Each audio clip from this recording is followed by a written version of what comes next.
আল্লাহ বললেন মুসা পড়ো লা ইলাহা ইল্লাল্লাহ। মুসা আলাইহিস সালাম কয় মাবুদ এটা তো জাতীয় জিকির, সবাই জানে।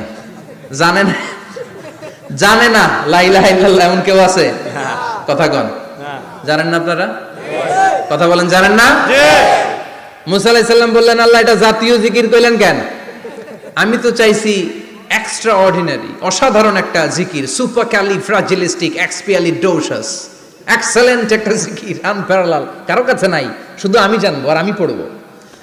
আল্লাহ বললেন মুসা এই লা ইলাহাকে যদি এক পাল্লায় রেখে দাও, তামাম বিশ্ব, সাত আকাশ, সাত জমিনটারে তুলে যদি তুমি আরেক পাল্লায় রেখে দাও, লা রাজাহাত কাফাতু লা ইলাহা ইল্লাল্লাহ, মুহূর্তের মধ্যে লা ইলাহার পাল্লা ভারী হয়ে যাবে। সুবহানাল্লাহ। ও মুসা তুমি যতই এক্সক্লুসিভ জিকির চাও, লা ইলাহার চেয়ে দামি জিকির আমার কাছে